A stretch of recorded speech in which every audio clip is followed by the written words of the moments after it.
¿Qué tal? Este video se trata de entender un poco mejor el concepto de petrarquismo. Es tomado de un libro ya contemporáneo, estamos hablando de 2013 a la fecha, que se llama precisamente Eros y Magia en el Renacimiento. Todos nosotros, ustedes lo comentaron y yo también lo comenté, tenemos una idea como muy pomposa, muy bonita, muy elegante del Renacimiento.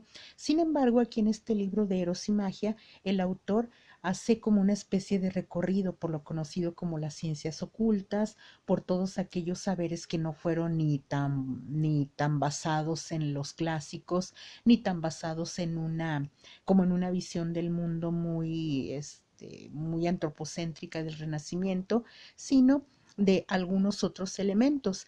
Este autor, el de este libro, se concentra en la obra fundamentalmente de tres filósofos del Renacimiento, que van a ser Marsilio Ficino, del cual les envié algunas citas de su libro de Amore, también de Pico de la Mirandola, que va a ser alumno directo de Marsilio Ficino, y por último de Giordano Bruno. Fundamentalmente de Bruno toca la temática de la vinculación y cómo el enamorado tiende redes precisamente para capturar al amado. Y pues vamos a ver muy a grandes rasgos en qué consiste esto de Eros y magia en el Renacimiento para que podamos entender un poco mejor la teoría o los conceptos filosóficos en los cuales está basado el petrarquismo, que finalmente es el tema que tendríamos que abarcar, y asociarlo con los poetas españoles de la primera mitad del siglo XVI.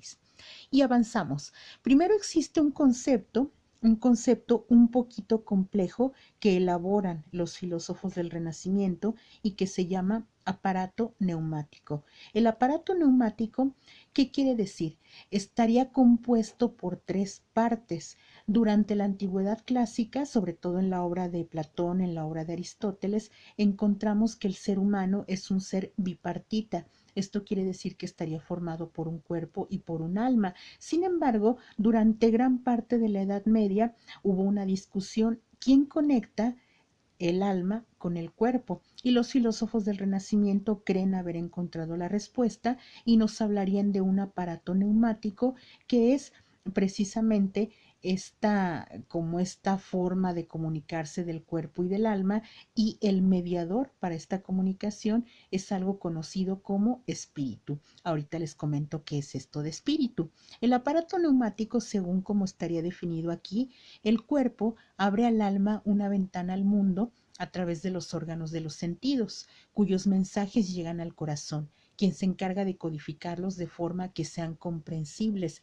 ¿Y que sean comprensibles para quién? Para el alma, porque se supone que el alma es unitaria, el alma es muy pura, y no que no tenga la posibilidad, sino sería difícil para el alma conocer a través de los órganos de los sentidos. ¿Por qué? Porque los órganos de los sentidos son humanos, son imperfectos, están supeditados a la percepción y a la interpretación que tendríamos cada uno de nosotros. Entonces, resumiendo, el aparato neumático es como aquel resultado de la discusión que se da de los autores de la Edad Media en relación con qué comunica el cuerpo con el alma, o lo que tiene que ver con los órganos de los sentidos, como aquellas sensaciones que percibimos a través de los sentidos, cómo pasarían al alma. Y la respuesta que dan es finalmente el espíritu, y los tres, el cuerpo, el alma y el espíritu, conformarían lo conocido como el aparato neumático.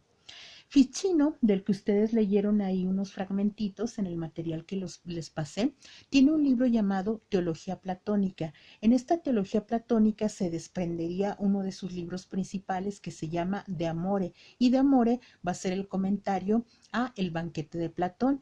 No sé si ustedes lo hayan leído en Filosofía y Letras o conozcan de qué trata el banquete de Platón. Ahí nos está hablando de 7 comensales, y cada uno de estos comensales al banquete comenta o da su punto de vista sobre el amor. Aquí tendríamos el punto de vista del comensal que habla de una Urania vieja y una Urania joven, del otro comensal que habla del conocidísimo y tergiversado mito del andrógino. También tendríamos el chico, el último de los comensales en comentar, que nos está hablando de que él intenta conquistar a Sócrates, pero Sócrates nunca da su brazo a torcer. También está él, finalmente, Sócrates, que pone los puntos sobre las íes y nos habla de cómo el ser humano sería un ser perfectible a través del amor. Y esta es la idea que va a retomar Marsilio Ficino en su teología platónica y en el texto del que les pasé unas citas de Amore. Según Marsilio Ficino, en su teología platónica, dice que el alma se acopla a este cuerpo denso y terrestre. ¿Por qué? Porque se supone que el cuerpo es mortal, el cuerpo es finito, el cuerpo está compuesto de materiales o de sustancias similares a las que existen en el universo. Sin embargo, el cuerpo sigue siendo cuerpo, a diferencia del alma que cuando el alma se acopla con el cuerpo, entonces provoca los sentimientos, provoca el movimiento, provoca las percepciones. Y actualmente sabemos que las cosas funcionan así, pero a la vez no funcionan tan así. Ese es otro asunto, ese es otro tema. Entonces el alma se acopla por mediación de un corpúsculo luminoso llamado espíritu, lo que les estaba comentando hace rato, generado por el calor del corazón en la parte más tenue de la sangre, desde donde penetra a través de todo el cuerpo. Entonces, el corazón como órgano central para la medicina, para la religión, para la filosofía, para las teorías sobre el amor, ya ven que el corazón sería el órgano más importante, pues en general para entender el amor y entender la vida desde la perspectiva occidental. Ya desde la perspectiva oriental son otros asuntos en los cuales no nos vamos a meter ahorita. Pero ¿a qué vamos con todo este rollo? Que se supone que bueno, mejor más adelante se los comento, pero aquí de lo que se supone es que como este espíritu, ¿qué le da impulso al espíritu? Según Ficino, lo que le da impulso es la circulación de la sangre, y la circulación de la sangre inicia en el corazón, lo conocido como el centro del cuerpo, y ahí recorrería todo el cuerpo desde los pies hasta la cabeza. Entonces entenderíamos el espíritu desde esta perspectiva de Ficino y de esta perspectiva renacentista como aquellas sensaciones que penetran a través de los ojos, fundamentalmente, porque si leyeron, para Ficino el órgano sensorial más importante va a ser el de la vista, o van a ser los ojos. Entonces todo lo que está a nuestro alrededor penetra a través de los ojos, y eso es la sensación, y luego la percepción ya pasaría al corazón, y esa percepción que tenemos va a circular por todo el cuerpo. A este acto Ficino lo llama percepción. Después el alma observa y juzga esta percepción, y esta observación se llama fantasía.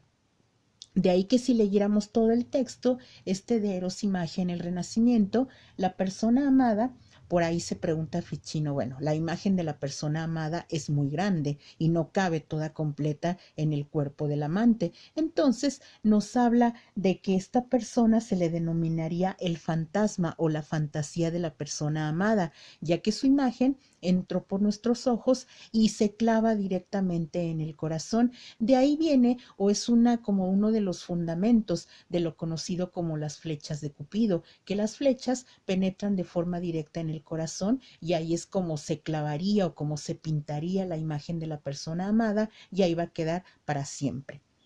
Continuando, para la psicología abisal de Ficino, o el descenso del alma. Este es un concepto un poquito complicado.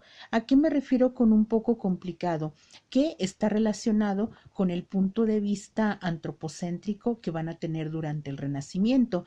Creo que lo habíamos comentado en clases anteriores, pero les recuerdo. Para la mayor parte de los poetas y de los filósofos del Renacimiento, lo que está arriba es lo mismo que lo que está abajo. ¿Por qué? Porque nosotros somos una creación de Dios, somos creados a su imagen y semejanza, o Él nos crea casi de forma idéntica a como es Él. Sin embargo, tenemos algunos defectos. El hecho de no ser celestes, sino de ser terrestres, nos hace seres que tenemos algunos defectos, pero finalmente somos seres perfectibles. ¿Qué quiere decir esto? Que si bien Dios nos puso en el centro de su creación, pero con la encomienda que dependiendo de que si nosotros trabajamos en nosotros mismos, trabajamos en nuestro intelecto, trabajamos en lo espiritual, trabajamos en lo corporal, habría una tendencia a estar un poquito más cerca, obviamente no al nivel de Dios ni de los ángeles, pero estar un poquito más cerca de lo celeste, a diferencia de las personas que pues están ahí como les gusta mucho entregarse a los vicios, a los pecados capitales, que no cultivan lo espiritual, ni el cuerpo, ni el intelecto. Entonces ellos estarían más cerca de lo terrestre. A eso se refiere esta cuestión de que entre más cerca estés de lo terrenal, más cerca o de lo que tiene que ver con los apetitos carnales, con los pecados, pues evidentemente vas a estar más cerca de lo terrestre. Pero regresando aquí al punto de Ficino, regresando a este punto del antropocentrismo, si lo que está arriba o la creación de Dios también se representa como en una especie de microcosmos. El macrocosmos lo de arriba, Dios y todo el universo y toda su creación, y el microcosmos el ser humano. Entonces el ser humano debe ser igual o debe ser análogo o debería parecerse a la creación. Aquí esta diapositiva que les estoy presentando y el descenso de las almas, ¿qué tiene que ver con esto que les estoy comentando?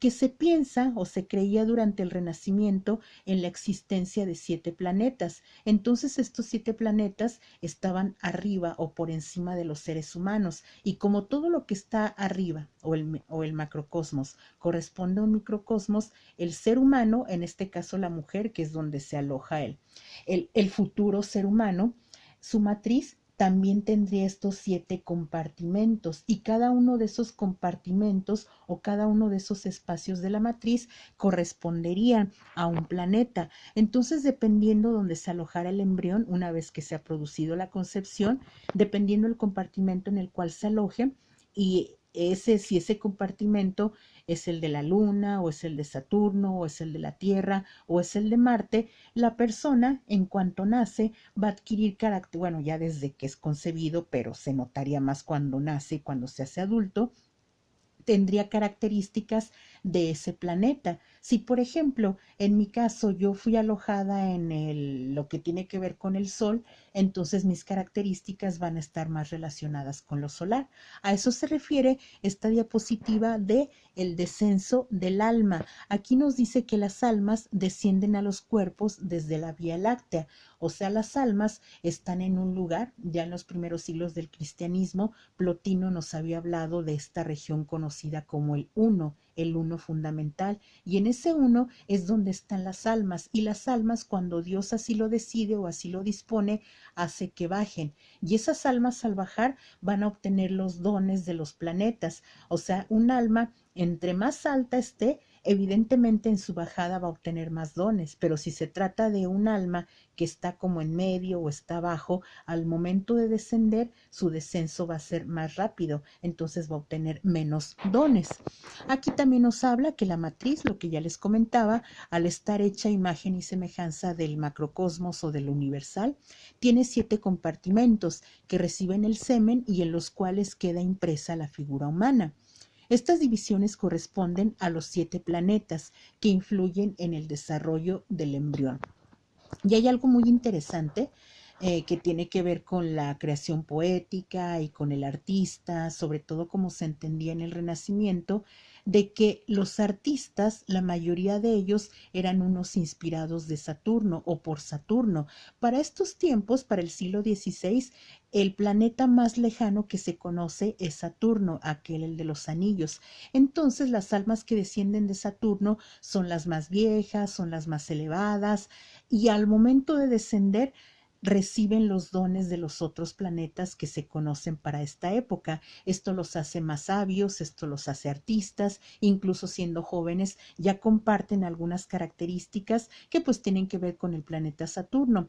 Por lo general se va a tratar de individuos que también estarían inspirados no solo por Saturno, sino también por la melancolía. El concepto de melancolía es bien interesante durante el Renacimiento, porque a partir del estado melancólico se entenderían o se intentan explicar la mayor parte de las enfermedades. Aquí se sostiene la idea de que si nos enfermamos los seres humanos del cuerpo es porque la melancolía está por ahí latente. Es una especie de una especie de bilis negra, y esa bilis contaminaría casi todo el organismo. Y recuerden lo que les comentaba hace rato, qué tan importante es este concepto del corazón y de la circulación sanguínea. Entonces, si yo no soy sanguíneo, si más bien estaría o tendría aquella tendencia a la bilis, y sobre todo a la bilis negra, no a la amarilla, como sabemos que es su color, a esa bilis negra habría una tendencia a ser melancólico, y eso por un lado es bueno porque me da como la capacidad de ser artista, de entender cosas que no entienden los demás, pero también está la paradoja que me convertiría en una persona así más depresiva, más triste, y esto finalmente también terminaría enfermándome del cuerpo, no solo del alma, sino la enfermedad del alma de forma directa se iría al cuerpo. Y se me hace muy interesante porque ya ven que en la actualidad desde la psicología también se pueden comprender o entender o explicar algunas enfermedades conocidas como psicosomáticas o la somatización de ciertas enfermedades. Y pues todo esto tiene que ver con estos sistemas filosóficos que intentan crear algunos filósofos de los siglos XV, XVI y todavía el XVII. Ya el XVII no tanto, porque ya llegaría a arruinarlo todo Descartes y su discurso del método y el método científico, y como que ese método echa a la tierra estos puntos de vista que realmente son muy interesantes. Bueno, continuando. Eros y magia. Se puede decir que el amante y el mago, el amante entendido como el que ama y tiene un amado, el amado es el que es amado. Ustedes lo habrán leído en ese material que les pasé, tanto de Marsilio Ficino como de León Hebreo. Entonces, el amante y el mago hacen lo mismo, lanzan sus redes para apoderarse de ciertos objetos y arrastrarlos hacia ellos. Evidentemente, yo si soy el amante, voy a buscar la forma de atraer a la persona amada. Ya ven que en el banquete de Platón, al final, el último comensal dice todo lo que tuvo que hacer como para atraer hacia sí a Sócrates, pero pues finalmente Sócrates, ya como todo un adulto mayor, pues no da su brazo a torcer. ¿Y esto qué tiene que ver en el contexto que vamos a ver del petrarquismo? De que el petrarquismo en algunos poetas y en algunos poemas reflejan que les gustaría atraer para ellos a la persona amada. Sin embargo, considerando este punto de vista neoplatónico de que finalmente debería dejar el verdadero amor en el ámbito de la idealización, de lo espiritual, pues se arrepienten de todo lo que hicieron para atraer la atención de la persona amada, y eso les provoca unos conflictos así terribles que ya los veremos cuando leamos algunos poemas petrarquistas. Y ya por último, para no hacérselas tan larga, este autor, el de Eros y magia en el Renacimiento, también nos habla de un filósofo ya casi de finales del 16, principios del 17, que va a ser Giordano Bruno, un filósofo también italiano que escribe varios textos, La Cena de las Cenizas, que es de las más importantes, y otro libro muy pequeño, muy breve, que se llama De los vínculos y de la magia. Y es aquí el que utiliza este autor de Eros y magia en el Renacimiento para meter a Giordano Bruno como dentro de esta explicación del Renacimiento, y nos habla del concepto de la vinculación según Bruno o de la vinculación bruniana. ¿Y qué es esto? Es una manipulación que se necesita se necesita tener un conocimiento perfecto del sujeto y de sus deseos. Si yo conozco a la persona que quiero vincular, llámese a la persona amada, llámese al rey, llámese el profesor, el humanista, el mago, lo que sea. Necesito conocer a ese sujeto y necesito conocer sus deseos. Ya unos años antes, algunas décadas anteriores, Maquiavelo en El Príncipe también ya había como medio esbozado este concepto de la vinculación. ¿Qué tiene que hacer el buen príncipe? ¿Qué tiene que hacer el buen gobernante? Pues conocer quiénes son los que va a gobernar, conocer a sus súbditos, conocer sus miedos, conocer sus deseos, para a partir de aquí lograr una vinculación. ¿Y cómo se logra la vinculación? Pues evidentemente primero a través de la manipulación. Cualquier similitud con lo que hemos vivido desde los tiempos de la modernidad, o sea, el siglo XVIII hasta la fecha, no es ninguna coincidencia. De hecho, aquellas personas que se encargan de gobernar a los demás necesitan conocer a sus gobernados, necesitan conocer sus deseos, conocer sus miedos, para a través de ahí explotarlos. Aquí Bruno se referiría en los vínculos a la persona amada, pero igual que para la persona amada, funcionaría para los demás. Tengo que conocerlos y explotar ese conocimiento, explotar esos deseos. Entonces, pues así en términos generales estaríamos hablando de esta vinculación bruniana. ¿Y qué tiene que ver con el petrarquismo? De que aquel que vincula no es el amante, es el amado. El amado, a veces sin darse cuenta, a través de los rayos que emite, a través de los ojos, enamora al otro. O sea, enamora a alguien que anda acá por acá medio desprevenido, medio menso, y termina vinculándolo. Y el vinculado, pues es el que va a sufrir más, porque finalmente es el que va a ser como hechizado, seducido, enamorado, y no va a haber correspondencia. Ahora, ¿por qué lo vinculan o por qué me vinculan si no me vas a corresponder? Pues existen muchas explicaciones, pero la principal de ellas es porque ya les comentaba hace rato que ya desde los primeros años del cristianismo, por ejemplo, Plotino nos habla del concepto de uno. El concepto de uno es como un término medio entre el mundo de las ideas de Platón y el cielo, ya en la religión cristiana. ¿Y qué es esto del uno? Se supone que para Plotino el uno es de donde van a descender las almas. Sin embargo, estas almas en su descenso o en su camino hacia abajo se van a ir dividiendo. Y a veces estas divisiones de alma son las que se andan buscando, como el amante y el amado. Hagan de cuenta de que la mitad de mi alma, quién sabe por dónde ande, pero si yo llego a encontrarlo o a encontrarla algún día sin saber por qué, voy a quedar enamorado o voy a quedar vinculado, no tanto por voluntad propia o porque me hayan vinculado, porque hayan hecho algo, me hayan embrujado, sino porque esa persona, ese cuerpo, dentro de sí la estaría animando un alma que probablemente fue un pedacito o fue una parte de mi alma. No sé si me explico.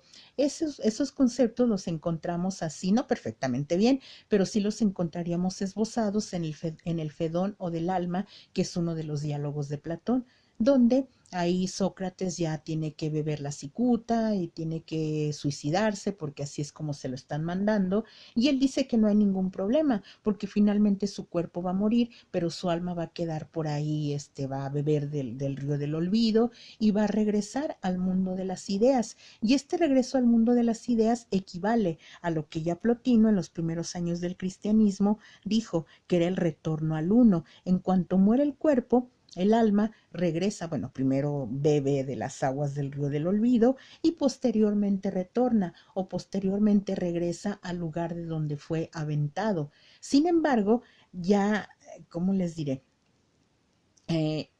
Si regresa a ese lugar, se puede ir partiendo, se puede ir dividiendo. De ahí que algunos poetas petrarquistas llamen a la no correspondencia amorosa como una división, o sea, una división del alma, y la persona a la que se supone que es mi complemento o que es mi otro pedacito de alma, como que está medio cerrado, como que todavía no entiende que yo soy la persona que la estaría complementando o que lo estaría complementando. Entonces, más o menos, de ahí que les está intentando explicar o dando esta introducción para que posteriormente entendamos un poquito más los conceptos de neoplatonismo y ese neoplatonismo que es la base filosófica del petrarquismo, que el petrarquismo ya va a ser específicamente una corriente literaria que surge con Petrarca y que perdura durante todos los siglos XV, XVI, XVII, incluso los siglos XVIII, y algunos historiadores de la literatura